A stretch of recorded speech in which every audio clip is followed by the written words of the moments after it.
donc il faut qu'au niveau des diasporas, on ait cette prise de conscience de qui nous sommes, de ce que nous représentons, et du fait que nous devons nous mobiliser par rapport aux questions africaines.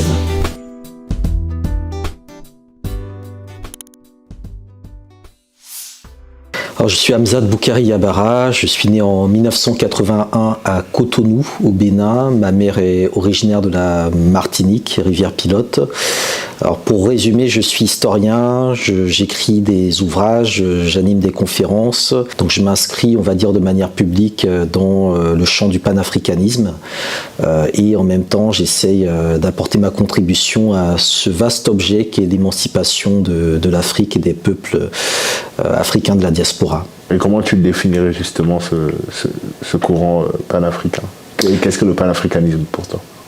Le panafricanisme, c'est un mouvement de libération, c'est un mouvement de solidarité entre les populations d'origine africaine qui ont été déportées du continent africain et qui, au cours du XXe siècle, en ont fait en fait une doctrine de libération de l'Afrique dans le cadre du combat anticolonial et qui depuis, je dirais, une dizaine d'années sont confrontés à d'autres enjeux en lien avec la mondialisation. Donc pour moi, c'est la manière dont on arrive à penser nos diversités de manière unitaire et à faire du panafricanisme un objectif politique. C'est un mouvement, il y a un objectif vers lequel nous devons continuer à tendre. Lorsque on a le savoir, lorsqu'on sait des choses, on a du pouvoir. Et donc ce pouvoir, il faut le transmettre aux nouvelles générations, il faut le diffuser, donc il faut écrire des livres. Et donc j'ai écrit Africa Unite, une histoire du panafricanisme en 2014, qui est un peu le bouquin de base de beaucoup de gens qui aujourd'hui rentrent dans le panafricanisme. J'ai écrit d'autres ouvrages et enfin le dernier que j'ai co-dirigé sur la France-Afrique, parce que c'est important, je dirais, de comprendre comment ce système de la France-Afrique a combattu et continue de combattre l'idée d'une unité africaine. Il est important que la population d'origine africaine ou afrodescendante ou noire de France maîtrise ces enjeux parce qu'elle a une responsabilité plus grande qu'elle ne le croit. Il est important que les populations noires qui vivent dans des pays impérialistes comme la France aient conscience de la politique que mène ce pays envers les pays africains. Et donc du coup, il y a une dimension aussi de décolonisation à tous les niveaux qui est présente dans mes travaux. Tu m'as dit beaucoup de choses là et ça me rappelle aussi effectivement des choses que tu as écrites notamment dans Africa Unite, quand tu fais référence justement aux jeunes issus justement des diasporas. Et dans ce livre-là, tu nous dis effectivement que le panafricanisme est né de courants de pensée qui se sont formés en dehors du continent africain au final. Absolument. En fait, c'est le fait de sortir de l'Afrique, de sortir de son village, de sa ville, de son pays, de sa région, qui nous fait découvrir qui nous sommes et qui nous amène à nous poser des questions. Et le panafricanisme, on ne peut pas le comprendre si on ne voyage pas. Le panafricanisme, c'est vraiment la question de la diaspora. Et la question du continent, c'est l'unité africaine. Et donc souvent, aujourd'hui, les gens confondent. Ils associent le panafricanisme au continent, alors qu'en réalité, non. Le panafricanisme, c'est vraiment ce que la diaspora a porté. Et c'est Kwame Nkrumah qui l'a ramené sur le continent. Mais la base, la source, le point de référence, ça reste la diaspora. Donc il faut qu'au niveau des diasporas, on ait cette prise de conscience de qui nous sommes, de ce que nous représentons, et du fait que nous devons nous mobiliser par rapport aux questions africaines. Justement, dans cette diaspora, est-ce que tu as 2-3 figures à nous citer qui constituent justement pour toi vraiment l'origine du panafricanisme? Quelqu'un comme... alors il n'est pas à l'origine, mais il est important de le citer, Anténor Firmin. C'est un intellectuel haïtien qui a écrit De l'égalité des races humaines en 1885, qui bien avant Cheikh Anta Diop posait déjà la question de l'antériorité des civilisations nègres par rapport à l'Égypte. Je citerai également Malcolm X dans sa construction de l'organisation de l'unité afro-américaine, l'idée qu'il fallait réunir tous les Noirs de l'hémisphère occidental dans une même organisation. Je trouve ça extrêmement pertinent et intéressant. Et dans les figures, je dirais, vivantes aujourd'hui, alors qui n'est pas directement reliée au panafricanisme, mais qui me semble importante à citer, Assata Shakur, parce qu'elle incarne en fait toute la lutte noire américaine radicale des Black Panthers, et elle est aujourd'hui réfugiée à Cuba, qui est aussi un lieu très important de cette résistance-là. Donc c'est 3 figures parmi au moins une cinquantaine d'autres que j'aurais pu citer, que j'ai ici proposées, quoi. Mais c'est intéressant parce que au final, même moi, je m'attendais pas du tout à ce que tu cites ces 3 figures-là. Et justement, tu nous cites une figure féminine à la fin, qui est Assata Shakur. Est-ce que dans l'histoire du panafricanisme, il y en a eu beaucoup d'autres? Et si oui, pourquoi on n'en entend pas autant parler que pour les figures masculines, par exemple? Est-ce que tu penses qu'il y a un manque de sources écrites à ce niveau-là? Alors, les femmes ont été dans tous les domaines de la lutte, dans tous les secteurs de l'histoire de l'Afrique et du panafricanisme. Elles ont été présentes à tous les moments. Partout où il y avait des hommes réunis, les femmes également soit étaient présentes mais invisibilisées, soit se réunissaient ailleurs entre elles pour poser d'autres problématiques. Par exemple, Marcus Garvey, on ne connaîtrait pas autant Marcus Garvey sans ses 2 compagnes successives, Amy Ashwood, avec qui il a fondé l'UNIA, et Amy Jacques, qui a notamment recueilli et plus ou moins écrit Philosophie and Opinions of Marcus Garvey. Harriet Tubman, qui est une grande résistante abolitionniste aux États-Unis, qui a libéré des dizaines et des dizaines d'esclaves des plantations du Sud, très importante à citer.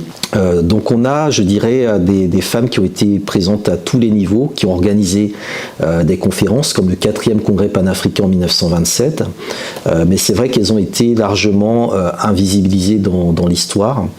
Très peu ont écrit des biographies ou des autobiographies, très peu ont raconté leur version du panafricanisme, et je pense que c'est non pas une lacune, c'est-à-dire qu'il ne faut pas le voir de manière négative, mais il faut plutôt le voir sous l'angle du potentiel que cela représente, de se dire qu'on a autant de femmes qui ont joué un rôle dans cette histoire-là, qui ne sont pas suffisamment connues, et que nous avons à faire connaître pour que justement il y ait, je dirais, un équilibre dans les perceptions du panafricanisme. Parce que le mouvement vu depuis les luttes menées par les femmes n'épouse pas totalement le point de vue porté par les hommes dans ce combat-là. Après, sur la période plus contemporaine, on a des figures comme Myriam Makeba, comme Funmilayo Ransome Kuti, la mère de Fela Kuti, qui est très importante également. Dans le contexte de la révolution sankariste, il y a eu des femmes qui ont été présentes, qui ont joué des rôles, qui ont été ministres, qui ont participé à cette révolution-là. Et enfin, on a, je dirais, un certain nombre également de militantes dans les mouvements de libération qui ont joué un rôle très important également. Est-ce que tu as par exemple des articles ou des ouvrages à conseiller aux personnes qui ont envie d'en savoir plus? Sur les femmes, il y a le livre classique de Sylvia Cerbin, Reine et héroïne d'Afrique et de la diaspora. Je pense qu'il est très important, il faut le lire. Alors il y a un livre en anglais qui a été écrit par Hakim Hadi, qui est un historien britannique, et Marika Sherwood, qui est une sorte de dictionnaire de quelques figures panafricaines. Mais sinon, mes principaux travaux et recherches, je les ai faites à partir d'archives, de différentes sources. Je me suis beaucoup appuyé aussi sur les travaux de Walter Rodney, puisque c'est vraiment ma référence en termes d'écriture de l'histoire et d'engagement, et notamment son livre Comment l'Europe sous-développa l'Afrique. Et après, ce qu'il faut comprendre aussi, notamment pour ceux qui nous regardent, c'est que l'histoire, elle n'est pas que dans les livres. L'histoire, elle est dans les films, elle est dans les chansons. Voilà, vous mettez une chanson de Bob Marley, vous écoutez les textes, vous écoutez ce qu'il raconte, Exodus, Movement of Ja People, Africa Unite, Zimbabwe, tout ça, c'est l'histoire de nos luttes de libération. Donc l'histoire, elle est présente aussi de manière populaire, dans la culture populaire, elle est présente dans l'art. Donc elle n'est pas présente que dans les livres, c'est important de le soulever, mais les livres sont importants parce qu'ils permettent, je dirais, de poser les choses dans le marbre et de les étudier de manière un peu plus précise et plus pointue. Du coup, Africa Unite, il visait à combler justement cette lacune. C'est un livre que j'ai écrit en me demandant quel est le livre qui, si moi j'avais 20 ans, j'aurais eu envie de lire sur notre histoire. Et du coup, j'ai mis beaucoup de personnages dedans. Voilà, ça va des Toussaint Louverture et Jean-Jacques Dessalines jusqu'aux figures plus contemporaines comme Thomas Sankara et Amilcar Cabral. Est-ce que du coup ce mouvement a participé réellement aux différents mouvements de libération et d'indépendance en Afrique ? Alors la première indépendance en Afrique subsaharienne, c'est le Ghana, et celui qui mène le Ghana à l'indépendance s'appelle Kwame Nkrumah, c'est le champion du panafricanisme. C'est lui qui en a donné la doctrine la plus simple, en disant que nous devons faire l'union, qui ne consiste pas à renoncer à nos souverainetés grandes ou petites, mais à mettre en commun les outils d'une union politique avec une défense commune, donc une armée commune, une diplomatie et des relations internationales communes, une monnaie, une banque centrale, une zone monétaire africaine commune. C'est ça la définition basique du panafricanisme en termes de doctrine d'unification politique. Et Nkrumah va ensuite organiser 2 conférences des États africains indépendants et des peuples africains en 1958, dans lesquelles il y aura tous les mouvements de libération présents à Accra. Et donc dans le contexte des luttes de décolonisation, il y avait ce débat, est-ce qu'il faut aller à l'indépendance en étant chacun pour soi, ou est-ce que dès le départ il faut se mettre ensemble et aller à l'indépendance ensemble. Et donc cette vision, qui est celle du panafricanisme intégral, a été malheureusement rejetée. Et donc depuis au moins 6 décennies, on lutte un peu contre les vents adverses, les courants adverses qui ne veulent pas, soit à l'échelle internationale, soit en interne, puisqu'il y a des blocages à la fois internes avec des dirigeants néocolonisés et des puissances internationales qui ne veulent pas de l'unité de l'Afrique pour y arriver. Et après, dans ce panorama général, on a des territoires particuliers de la lutte de libération, comme l'Afrique du Sud contre le régime d'apartheid, comme le Congo, déjà du temps de Lumumba, qui est soumis à des impérialismes très particuliers, ou également des pays comme la Tanzanie, qui vont avoir, je dirais, leur propre histoire panafricaine, qui sert, je dirais, d'éléments de référence aujourd'hui. Quelle est la fausse idée courante ou le cliché qu'il faut absolument briser, selon toi, concernant le panafricanisme? Alors, le cliché qu'il faut briser concernant le panafricanisme, c'est l'idée qu'on peut unir 1,2 milliard d'Africains sur la même idée. Ça, c'est le premier cliché, c'est-à-dire que quand les gens disent que cette affaire, c'est une utopie, évidemment, il y aura toujours des Africains contre l'idée de l'unité africaine.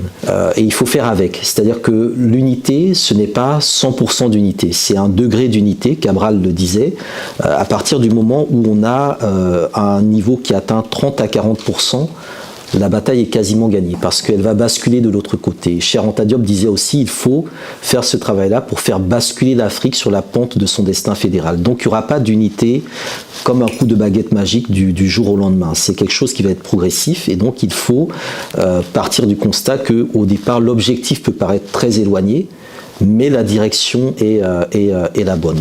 Le deuxième cliché, c'est de croire que le panafricanisme, c'est comment dire, tous les Noirs unis qui s'aiment comme un seul homme et qu'il n'y a pas de conflictualité entre nous. Il y a toujours de la conflictualité entre nous, il y aura toujours de la conflictualité entre Noirs, comme il y en a entre Blancs, mais l'enjeu, c'est que cette conflictualité, que l'on peut voir entre des pays, là les gens parlent du Congo, du Rwanda, etc., ne débouche pas sur des logiques d'agression. Et c'est ça en fait l'enjeu. On peut ne pas être d'accord entre nous, mais il faut qu'on ait des principes de pacte de non-agression. Parce que souvent, quand nous nous agressons entre nous, c'est pour les intérêts, des intérêts non africains. Et donc le principe du panafricanisme par rapport à ça, c'est de dire qu'il faut ce qu'on appelle la Pax Africana, c'est-à-dire des solutions africaines aux problèmes africains. Et donc à un moment, il faut que nous nous mettions ensemble en huis clos pour justement trouver ces éléments de solution. Le troisième cliché, très important, mais elle est très important, et je l'ai peut-être dit un petit peu tout à l'heure, c'est que le panafricanisme concerne spécifiquement la diaspora. Et donc plus les diasporas arriveront à s'unir, plus l'unité du continent africain se fera. Et cette unité des diasporas, elle est compliquée parce que on peut se penser africain de France ou noir de France. Après, dans cette identité d'Africain de France, les Sénégalais vont dire nous, on n'est pas Camerounais, nous, on n'est pas Ivoiriens, etc. Donc, on va commencer à se dire Sénégalais de France, Ivoiriens de France, Camerounais de France, etc. Si on rajoute en plus ensuite les Guadeloupéens, Martiniquais, etc., qui ont d'autres enjeux, on arrive dans des situations où tout est fragmenté et émietté. Or, l'enjeu, c'est qu'on arrive justement à donner du sens et du lien à toutes ces identités, pour que dans nos territoires d'origine, l'unité se fasse de manière plus accélérée. Et c'est ça en fait l'un des enjeux de la diaspora, qu'elle constitue son unité sur un territoire qui lui est historiquement hostile ou difficile, mais qu'on arrive justement à construire cette unité-là. Et si on y arrive ici, au niveau de la diaspora, ça peut être un accélérateur au niveau du continent. Et le dernier, quatrième cliché que je veux juste souligner dans la continuité de cet élément-là, c'est que c'est important d'aller en Afrique, mais le Back to Africa ou le retour en Afrique n'est pas la clé du bonheur ou du succès. C'est important de contribuer aux luttes qui ont lieu sur le continent africain, mais il ne faut pas le voir, je dirais, comme un effet de mode. Il n'y a pas d'âge pour retourner en Afrique. On ne retourne pas de la même manière quand on a 25-30 ans, peut-être à la sortie des études, que quand on a 50-55 ans. On n'a pas la même expérience, on n'a pas le même carnet d'adresses, on n'a pas le même vécu. Et c'est important de comprendre que l'Afrique a aujourd'hui besoin d'expérience parce que c'est un continent qui est extrêmement jeune du point de vue de sa population.